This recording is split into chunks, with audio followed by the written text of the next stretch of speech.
Assalamualaikum warahmatullahi wabarakatuh. Baiklah, saya akan membacakan surat Al-Baqarah ayat 183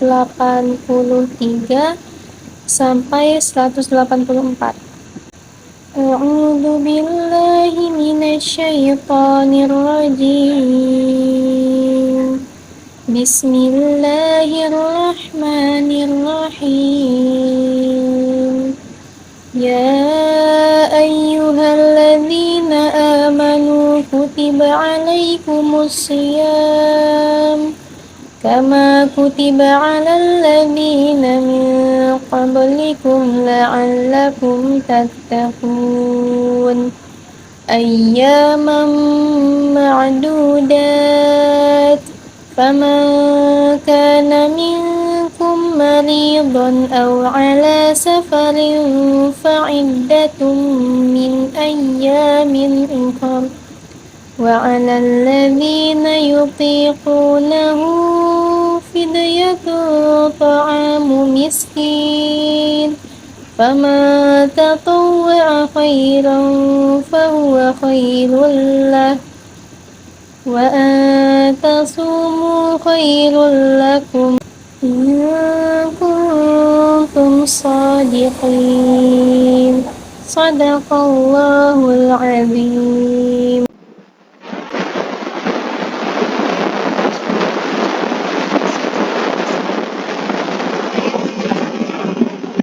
Hai orang-orang yang beriman, diwajibkan atas kamu berpuasa sebagaimana diwajibkan atas orang-orang sebelum kamu agar kamu bertakwa. Ayat 184, yaitu dalam beberapa hari yang tertentu.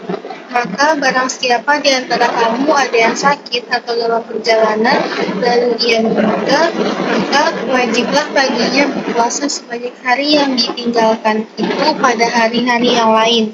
Dan wajib bagi orang-orang yang berat menjalankannya jika mereka tidak berpuasa membayar fidyah, yaitu memberi makan seorang miskin. Barang siapa yang dengan kerelaan hati mengerjakan kebajikan, maka itulah yang lebih baik baginya. Dan berpuasa lebih baik bagimu jika kamu mengetahui. Kemudian kita lanjut ke tafsiran ayat. Di sini saya memakai tafsir Al-Misbah. Ayat puasa dimulai dengan ajaran kepada setiap orang memiliki iman Allah SWT. Ia dimulai dengan satu perintah menunjukkan setiap untuk sadar akan perlunya melaksanakan ajakan ini. Dan ayat ini dimulai dengan kalimat wahai orang-orang yang beriman.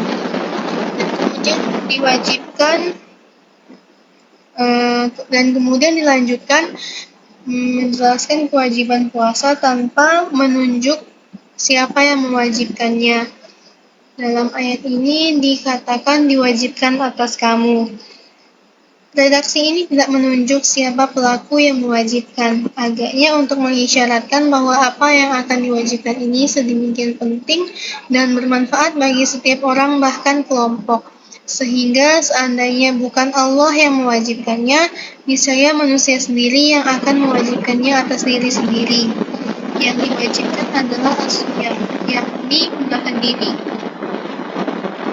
Dan selanjutnya ayat ini menjelaskan bahwa kewajiban yang dibuatkan itu adalah sebagaimana telah diwajibkan pula atas orang-orang terdahulu sebelum kamu. Ini berarti puasa bukan hanya khusus untuk generasi mereka yang diajak berdialog pada masa turunnya ayat ini, tetapi juga terhadap umat-umat terdahulu, walaupun rincian cara pelaksanaannya berbeda-beda.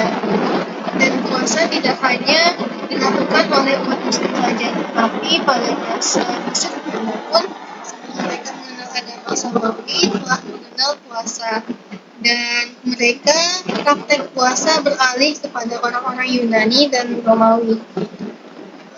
Puasa juga dikenal dalam agama-agama penyembah bintang seperti agama Buddha, Yahudi, dan Kristen.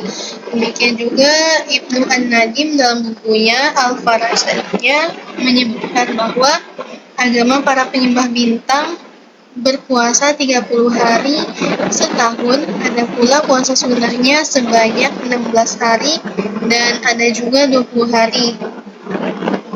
puasa mereka ini ditujukan sebagai penghormatan kepada bulan dan juga kepada bintang Mars yang mereka percaya sebagai kasih dan juga kepada matahari. Begitupun dalam ajaran agama Buddha, puasa disebut dengan puasa Tara mereka yang dilakukan pada hari-hari pertama ke-9, ke-12, dan ke-20. Orang Yahudi mengenal puasa selama 40 hari, bahkan dikenal beberapa macam puasa yang dianjurkan bagi pemeluk-pemeluk agama ini, khususnya untuk mengenal para nabi atau peristiwa-peristiwa penting dalam sejarah mereka.